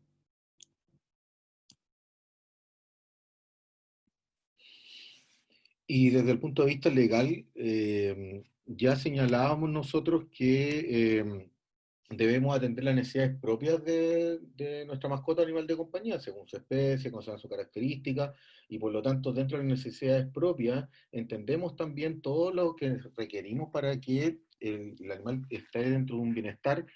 Eh, Hablar de bienestar no me gusta mucho en este aspecto, pero bueno, claro, bueno, habla de bienestarismo, pero el bienestar respecto a que el animal esté sano, esté cuidado. Entonces, claro, alguna persona dice, ah, pero psicólogo para perro, ¿qué es eso? ¿Cómo se le ocurre tal brutalidad? Voy a insistir, nosotros estamos chocando muchas veces con un muro desde que nace particularmente un tema cultural, nace particularmente muchas veces la ignorancia y a veces muchas veces por no querer aceptar ciertos cambios. Por lo tanto, todo lo que tiene que ver con el tema de los trastornos que puede sufrir un animal, y en este caso trastornos que van psicológicos por el hecho, por ejemplo, tal cual el ejemplo que dice Camila es muy exacto respecto a los temas de separación, qué pasa con las mascotas respecto a esta situación, claramente requerimos en este caso que deba exigirse y se puede infraccionar por el no cumplimiento de la normativa de tenencia responsable en atención a las necesidades propias del animal. Ya, perfecto. Muchas gracias a ambos por la respuesta. Camila Ovalle Ruiz nos dice, si una persona se tarda en ponerle el microchip a sus mascotas o las vacunas, ¿se le multa o dependerá del caso? Me refiero a personas que quieran hacerlo, pero por cualquier motivo no pueden hacerlo de inmediato. A ver, ¿qué significará esto de se tarda? He visto personas que se han tardado 2 años en poner una vacuna a un animal y claramente dentro de su concepto es normal. No, si son 2 años, no le pasó nada. Sí. El perrito está súper bien, no tiene vacuna, no tiene veterinario, pero ya lo habremos. No, en ese caso particular, la ley señala que desde los 2 meses ya debe hacerse el registro, por lo tanto, si se constata que una persona tiene un animal sobre los 2 meses y no se ha hecho finalmente el registro, puede realizarse las multas correspondientes que señala la ley, y en ese aspecto, esas multas van de 1 a 30 UTM. Claramente la situación aquí es eh, claramente fiscalizar. O sea, el animal tiene más de 2 meses, se puede multar por no haber hecho el registro. No tiene las vacunas al día, no estaría cumpliendo con las necesidades propias del animal o brindarle los cuidados veterinarios indispensables para su bienestar. Entonces, estaríamos incumpliendo varias normativas que hemos señalado dentro de esta exposición y que la ley es clara y que deben finalmente ser parte de nuestra normalidad, denunciarlas cuando éstas sucedan. Ya. Muchas gracias, Augusto. Fernando Fuentes nos hace una pregunta bien larga, así que la voy a dividir en dos. Dice, ¿existe alguna entidad que fiscalice constantemente el cumplimiento de lo que dice la ley o se basa principalmente en denuncias? Primera Esto como... parte. A ver, eh, o sea, específicamente no hay no hay como una policía de perritos o de animales, lamentablemente, pero la ley lo que señala es que los que se hacen cargo, o sea, deben responder, son responsables del cumplimiento de la normativa, son las municipalidades y la Seremia de Salud. Por lo tanto, en ese caso particular serían ellos los que debiesen estar haciendo fiscalizaciones respecto al cumplimiento de esta normativa. Segunda parte de la pregunta. Y la segunda parte dice, ¿la utilización de microchip tiene repercusión en el control o identificación de animales perdidos o abandonados o solamente ha servido para que las municipalidades lleven un registro de la cantidad de animales que habría? O sea, en ese caso particular, el chip también sirve para poder identificar al animal si este se pierde. O sea, puede tener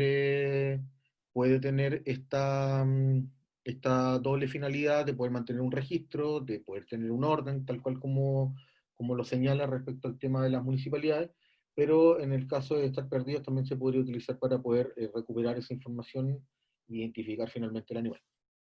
Eso pasó particularmente, si mal no recuerdo, en el criadero ilegal que encontraron en Santiago hace un tiempo atrás, que algunos animales estaban con chip. Entonces ahí también se podría haber aplicado eso. Muchas gracias, Augusto. Catalina Braniff Montero nos dice, ¿cuáles son las medidas que debería tomar cuando hay un perro en mal estado deambulando en la calle y sé cuál es el hogar donde vive? Mm, Mira, voy a hacer la respuesta lo más genérico posible porque esto particular tiene que ver con el módulo 4 de los delitos de maltrato animal, porque en ese caso es maltrato, definitivamente. Y por lo tanto, las medidas que se pueden tomar en ese aspecto, o sea, legalmente hablando, o sea, generalmente las agrupaciones eh, podrían hacer rescate, podrían proteger al animal, pero si yo, por ejemplo, vamos a verlo desde el punto de vista del observador, de la parte legal, se podría hacer la denuncia correspondiente y solamente voy a hacerlo así bien por encima para que no adelantar todo lo que viene en el último módulo. Las denuncias se pueden hacer respecto a esta situación de maltrato y en ese caso se podría hacer ante el Ministerio Público, Carabineros de Chile o Policía de Investigaciones. Y la recomendación de la Fundación es siempre hacerla ante el Ministerio Público.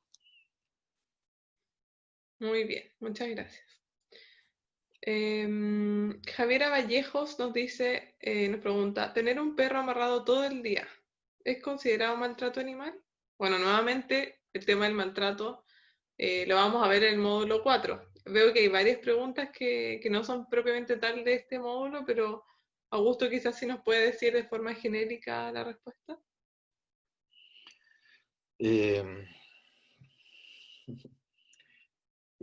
Mantener un perro amarrado todo el día, igual me gustaría, o sea, yo tengo súper clara la respuesta, pero en esto me gustaría que también ampliáramos el conocimiento, porque Camila nos podría decir todo lo malo que implica tener un perro amarrado todo el día.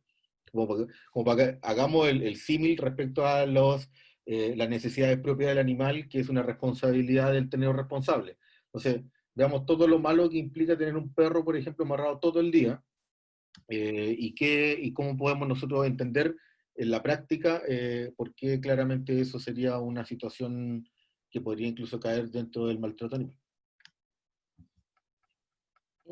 Claro, porque, a ver, primero, ¿para qué vamos a dejar a un perro amarrado? ¿Cuál sería el objetivo? ¿Ya? Vamos a limitarle sus movimientos, ya estamos alterando directamente a la satisfacción de varias necesidades, ¿ya? El moverse, el ir y satisfacer esa necesidad de ir a buscar algo que está más allá de lo que le da esa cuerda, ¿ya? Pero quizás, claro, hay que ir, quizás la misma visión que tenemos los etólogos clínicos, no vamos al problema como tal, sino vamos a la causa, ¿ya? ¿Por qué ese perro debiera estar amarrado? ¿No será mejor ver la opción de que ese perro no esté ahí? ¿Ya? Se le afecta, o sea, directamente, o sea, las características que de un perro sano es explorar, ¿ya?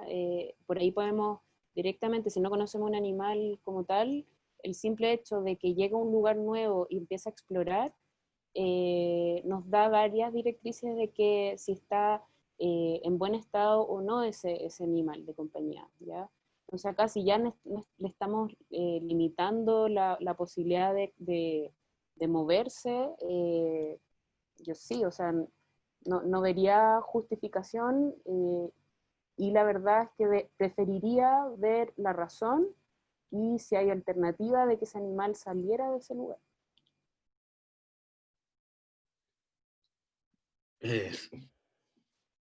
Muchas gracias.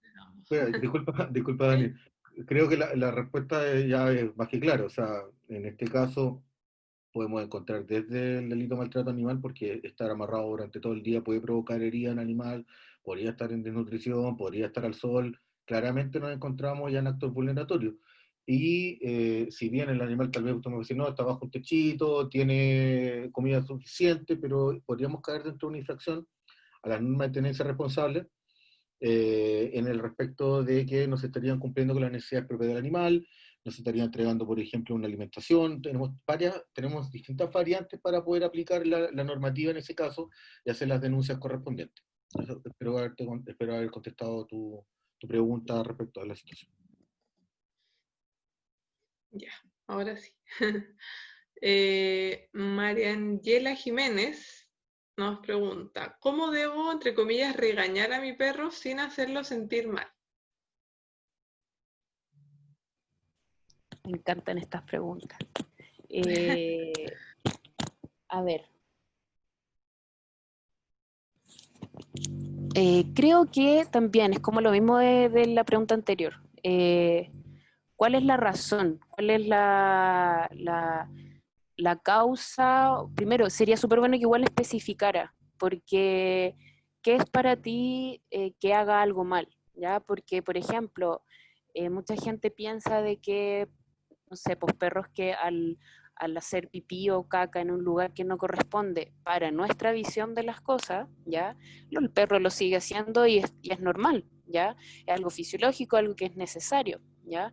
El tema es que si comenzamos a retar, por ejemplo, ese tipo de actitudes o de conductas normales y esperables de todo ser vivo, ¿ya? O sea, animal, eh, vamos a generar, por ejemplo, que se empiece a esconder de nosotros, ¿ya? Pero va a seguir haciendo lo mismo. Entonces yo siempre trato de orientar a las personas con las que quizás trabajan conmigo, es que vayamos quizás a cuál es la razón de esa mala conducta para nosotros, porque insisto, sería súper bueno que especificara. Pero eso es lo importante, o sea, no nos enfoquemos en las conductas como tal, tomémoslas como una alerta, como un aviso de que algo está ocurriendo, ¿ya? Y vayamos a la causa. Un perro que, por ejemplo, mordisquea cosas y nosotros no queremos que mordisquee, primero está mordiendo, los perros muerden, ¿ya? Exploran con el hocico, explora mordiendo, ¿ya? Eh, ¿No será mejor anticiparnos y si ocurre siempre en un momento en particular, anticiparnos y entregarle algo para morder, ¿ya? Y satisfacer esa necesidad, porque claro, si nos enfocamos en educar a nuestros animales de compañía en base a esto no se hace, esto tampoco, no vamos a dar muchas opciones y vamos a empezar a generar una falta de cooperación por parte de nuestro animal de compañía, que si algo hacen es cooperar con nosotros. Entonces, al quizás como regañar, para mi visión de las cosas, del bienestar o de las conductas, la forma del aprendizaje que tiene nuestro animal de compañía, no se justifica muchas veces. Yo voy más a la anticipación de las conductas. Nosotros tenemos más capacidad para ese tipo de cosas. Quizás sería bueno utilizarlo.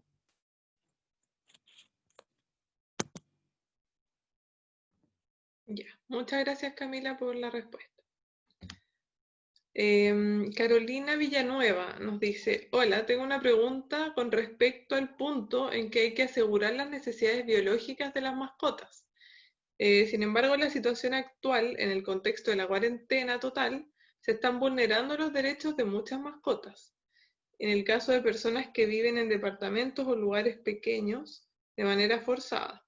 Mi duda es si quizás ustedes como fundación o desde alguna otra organización se está viendo esta situación o si existe alguna alternativa de ampararse del riesgo de una detención.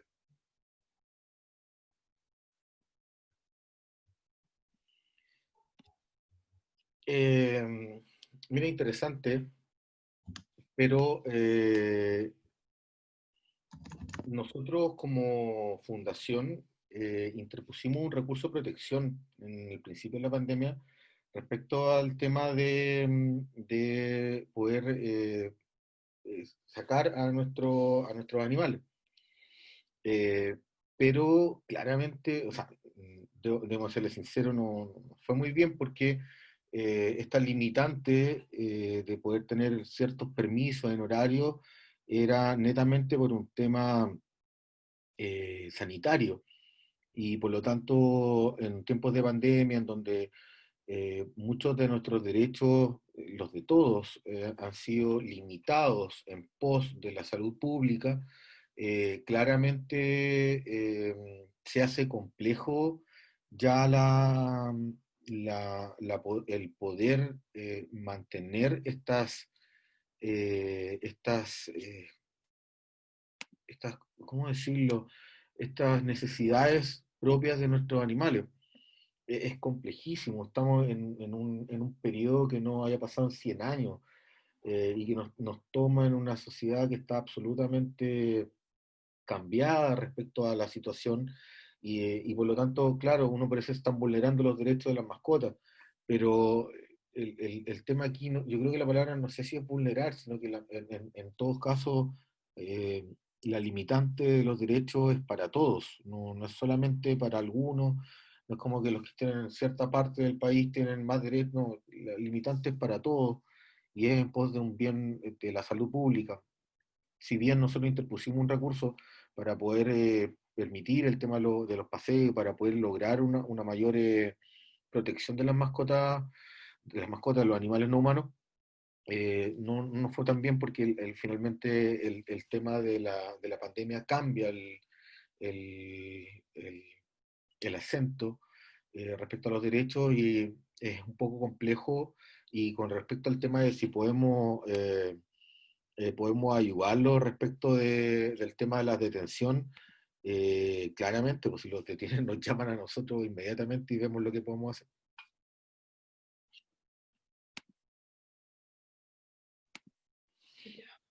Muchas gracias, Augusto.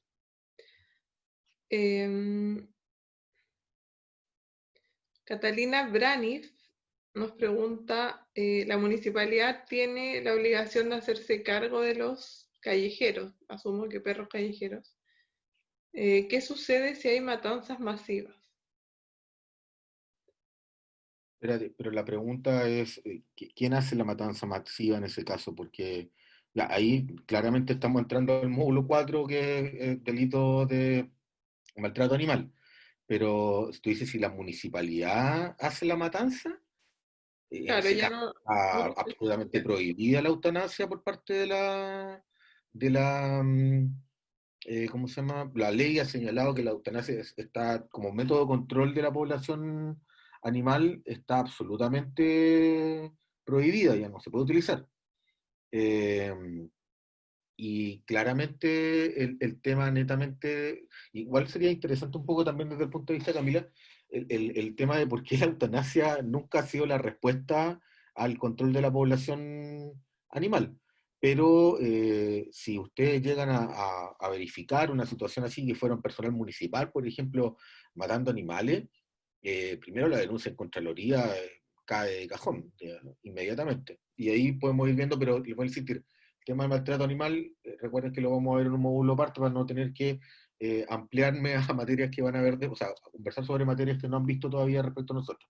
Pero si nos puede explicar un poco, Camila, también el tema de por qué la eutanasia nunca ha sido el medio correcto y por ningún motivo el que debería utilizarse jamás dentro de la población, o sea, el control de población animal. Claro, porque además de ser poco humanitario, que lo vamos a ver también en el segundo módulo, eh, hace un efecto de vacío de ese espacio que se utilizó por ejemplo, los animales que eutanasiaron. ¿Qué pasó? Que los animales que fueron eutanasiados, ese espacio va a volver a ser utilizado por otros. Entonces no hay como si es por eficiencia, no existe eficiencia en ese sentido. Y también por una medida súper poco humanitaria.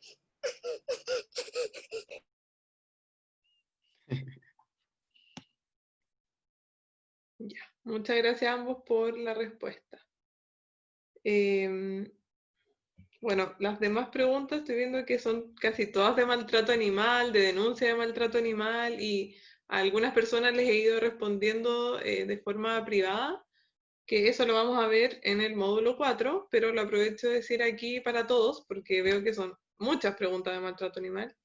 Eh, Les Vamos insisto a, que vamos a miren, ver esto. ¿Mm? disculpa Dani que te interrumpa, pero nosotros comprendemos muchas veces la ansiedad de poder saber un montón de elementos. O sea, para nosotros hubiera sido espectacular haber hecho esto, como en primera instancia se postuló este proyecto como charlas físicas, donde íbamos a ver todo esto de una, pero lamentablemente se hace imposible. Entonces les pedimos paciencia respecto a ciertas preguntas para poder utilizar cada módulo por un tema de orden, ¿ya? Así es. A ver. Soledad nos pregunta respecto a la identificación e inscripción de perros comunitarios, cómo se debe realizar el proceso y qué conlleva en cuanto a responsabilidades realizar este proceso. Bueno, aquí, disculpa Augusto, pero el tema de los perros comunitarios también lo vamos a ver, de hecho, en el módulo 2. De verdad Pero que no, quizás hacer alguna referencia al tema de la identificación e inscripción de los perros para ir cerrando ya que el módulo. podríamos buscar una pregunta más de gente porque de verdad que eso lo van a ver en un módulo súper específico, entonces no, no quiero perder un poquito el hilo de lo que estamos conversando. De verdad que no es que no quiera contestarla, pero Sí, eh, no. entiende como es por un tema de orden, nada más. Aquí, bueno, sigo viendo preguntas de abandono, otra que ya se respondió, yo creo que... Mira, Y había también... hay una pregunta que era, nos decía si por ejemplo con el certificado, Ah, sí. eh, si la podría hacer porque también es importante que la podamos difundir. Sí, Stacy Mella nos decía, pero con el certificado, al finalizar este curso, ¿tenemos alguna facultad para poder intervenir en algún caso de maltrato? A ver, el certificado que nosotros vamos a entregarle al final de estos cursos es netamente una de asistencia a este proyecto financiado por la Subdere, pero netamente el ser un observador en tenerse responsable implica que ustedes netamente eh, pueden hacer las denuncias correspondientes. Por lo tanto, si ustedes son aquí, ustedes verifican una situación de maltrato animal, eh, de tenencia irresponsable, en este caso particular, en el tema de la tenencia, ya sabemos que son las municipalidades las encargadas de verificar esta situación y particularmente los jueces de policía local hacer valer la normativa. Usted puede hacer las denuncias correspondientes tanto en la municipalidad o en el juez de policía local o en o carabineros, pero respecto a normativa de tenencia responsable, ¿ya? Con el tema de los delitos de maltrato animal, ya veremos en el módulo, pero le insisto, las denuncias correspondientes en PDI, en Ministerio Público o en Carabineros. Pero el certificado que nosotros entregamos, si bien es meramente representativo del tiempo que ustedes pasaron con nosotros, es importante, pero usted particularmente desde el día uno que usted está escuchando esta charla, usted ya siéntase parte como un observador respecto al tema de la tenencia responsable, porque ya son normativas que está expresa y que usted y nosotros tenemos que hacerla sentir como que es parte nuestra y que tiene que respetarse. Debo agregar a eso que yo desde el minuto uno en que estoy haciendo el apoyo desde la medicina veterinaria, es increíble lo que aprendió. Así que no lo duden, van a aprender muchísimo y yo creo que para poder hacer valer ciertos derechos hay que conocer y tener información. Así que acá lo van a tener sí o sí. Muchas gracias. Y me gustaría hacer una última pregunta del módulo de hoy, que creo que sí tiene que ver con justamente todo lo que se trató el día de hoy, y creo que va más para Camila. Dice Francisca Campla. Hola Daniela, buenas noches. Mi pregunta es respecto a cómo se puede aplicar la tenencia responsable en el sentido de cumplir el deber de acompañar y vigilar al animal cuando es un gato, que es más difícil delimitarles el espacio, por ejemplo, si viven en casa, que pueden escalar y salir, y por ende no se pueden controlar o acompañar siempre. Muchas gracias. A ver, hay, hay ciertas cosas que inevitablemente implican un gasto. Está la existencia de los gatios o los catios, que son estructuras, imagínense como una jaula que sale de una ventana o de algún espacio que normalmente el gato tiende a utilizar para salir, y se le implementa un espacio que es como un patio, como un jardín, pero delimitado, ¿ya? Existen diversas formas de cómo aplicarlo, simplemente túneles o lugares en alto que al gato le gusta ver. Por eso también es súper importante enfocarnos en el animal más que en la especie como tal. Claro, obviamente la especie nos va a entregar información con base científica, pero también es importante el individuo como tal. Entonces un gato que le guste estar mirando y observando pajaritos, Entonces sería bueno, para no estimular a que saliera y perderlo de vista, pensar en la opción de un catio, cosa de que se le pueda permitir salir y hacer todo lo que busca, pero bajo vigilancia. Pero entiendo de que es complejo. También hay gatos que se les puede enseñar a utilizar el arnés y correa, pero claro, difícil probablemente va a ser en un gato que desde pequeño no se le estimuló eso, y no solamente como el utilizar el arnés y correa, sino que el ambiente al que se le incorpora, ¿ya? Estímulos de auto, estímulos de personas, perros, ¿ya? Hay gatos que sí se adaptan súper bien, pero hay otros que no. Y también recordar que los gatos tienen quizá un lenguaje corporal quizás mucho menos evidente que un perro, pero no por eso no están expresándose, ¿ya? Por lo tanto, también insisto en que hay que hacer una selección en base al animal en particular, ¿ya? Y buscar en base a eso satisfacerlo. También generar rutinas de juego adentro de la casa, ¿ya? Ver qué es lo que busca afuera, porque hay muchas cosas, o sea, ir, explorar, oler, qué sé yo. Pero insisto en el tema de los catios, es también una buena alternativa, pero insisto que implica gastos. Ya. Muchas gracias, Camila, por tu respuesta. Bueno, yo creo que ya por temas de horario es hora de ir finalizando este primer módulo del webinar. Agradecemos mucho la asistencia que tuvimos hoy día, una asistencia casi masiva, y también la participación de cada uno de ustedes, también de los expositores. Muchas gracias a ambos. Tuvimos muchas preguntas el día de hoy, quedaron varias sin responder. Como les decía, habían varias del tema del maltrato animal, pero esperamos poder ir resolviendo sus dudas en el módulo en que vamos a tratar ese tema. Y bueno, y las demás van a quedar guardadas para que nosotros las podamos responder una vez terminado el seminario. Las vamos a considerar para poder ir respondiendo las que están en redes sociales, ¿ya? Así que eso, muchas gracias por la participación de todos. Y nuevamente me gustaría agradecer a la Subdere por ayudarnos a concretar este proyecto educativo y recordarles que nos vamos a ver entonces en el módulo número 2, que será el jueves a las 19 horas. Eso. Muchas gracias por su participación el día de hoy. Es un agrado poder compartir con ustedes. Sabemos que el tiempo es corto para poder responder las preguntas, pero como fundación, todas las preguntas vamos a, de alguna forma a responderlas. Síganos en nuestras redes sociales, también ahí van a poder encontrar también mucha información y tal vez gran parte de las preguntas que no se van a poder contestar. Recuerden, estas preguntas van a pasar a los distintos módulos.